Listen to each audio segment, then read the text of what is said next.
Hello, good people. Welcome to the Safe Happy Life channel with me, Dr. Rose M, where matters, psychology, and teen parenting are discussed. Today, we are going to look at a different topic. I have chosen blind trust. What is trust? We can say that trust is conviction, faith, believe. What is blinded or trust, or what does the word blind mean? It means unseeing, something that is shaded or something that has a screen such that a person cannot see. So what is trust? There are several types of trust depending on the situation you're thinking about.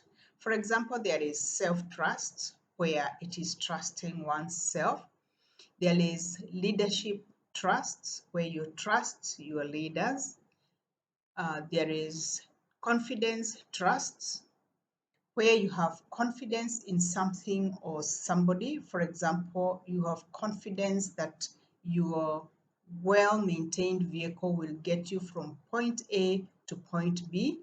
There is competence trust. You trust that your doctor is going to do that operation on you and it will be successful.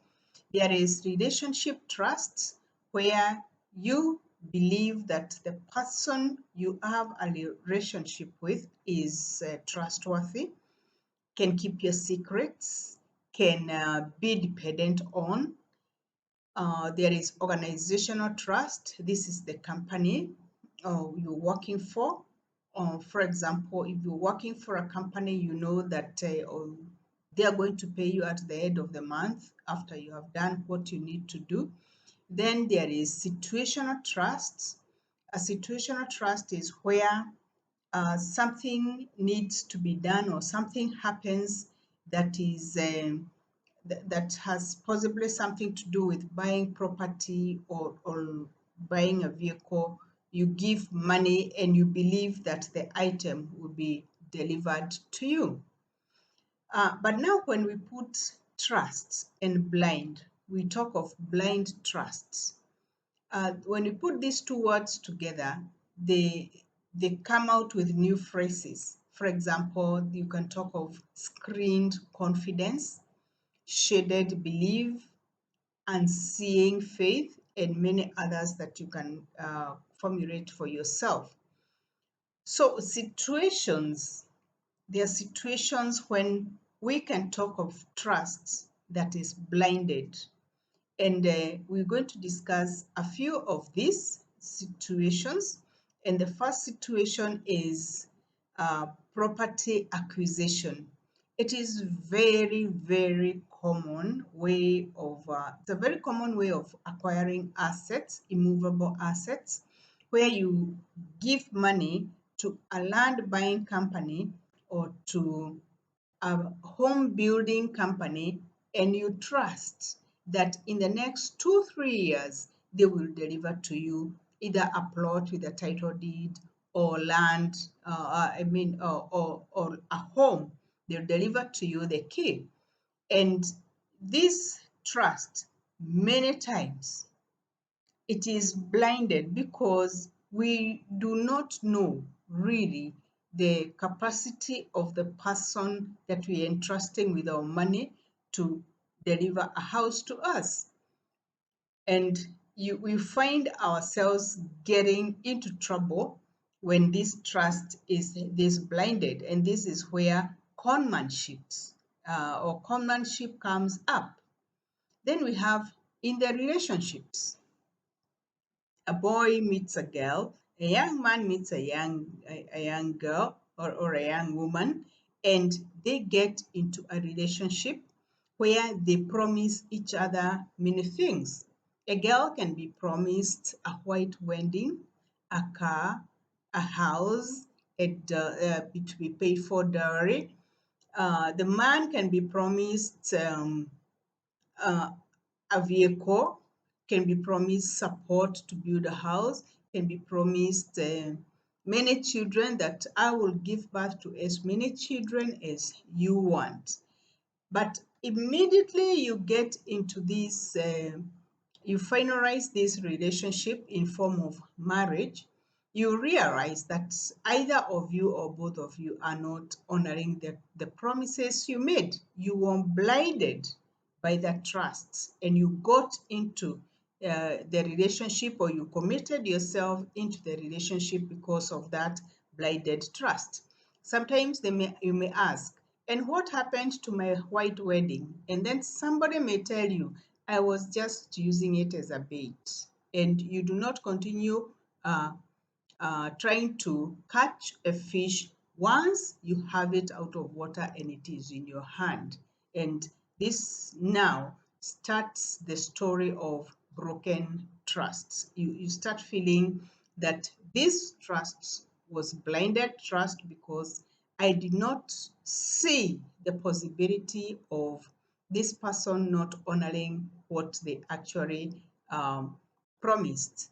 So these situations can be repaired. That is, when trust is broken, it can be repaired, and it can be repaired in several ways. Number one, the first thing, once you realize that the trust you've been having over a situation, over a person, is actually or was blinded trust, accept that the trust is broken. Accept the situation as you realize it, that trust is broken, the promise is broken. Then, number two, take full responsibility for the part you played in the situation or in the whole scenario. If, for example, you were promised a white wedding and you did not do background check, then you played a part because you played along with the trust. Accept that you also played a certain part in this whole game of blinded trust or blind trust. And once you accept that it's broken, you accept responsibility of the part that you played. Then you move on to the next level. If it is a situation where you need to rebuild, then you work towards forgiveness. You work towards rebuilding the relationship. If it is a situation that needs legal intervention, then you weigh the pros and the cons. What are the chances that you're going to win the case? What are the chances that you are going to be the winner in the whole game plan? Then after you explore the pros and the cons, you may want to take legal aid or legal intervention in the whole situation. This may happen if, for example, you're buying land and somebody has conned you of your money. If the situation does not need reconciliation, does not need legal intervention, take it as a learning process. Take it as an experience and let go of the past and move on to a new future, possibly or hopefully with more care so that you do not get into the same kind of situation. Letting go, moving on is healing to yourself because you're able to detach yourself from these blind trusts. I hope I have spoken to somebody, and if I have, kindly subscribe. Kindly turn on your notification bell so that you'll be made aware of the next exciting topic that we shall have. And I wish you a blessed day or night, depending on the time you get to watch this video. Bye bye.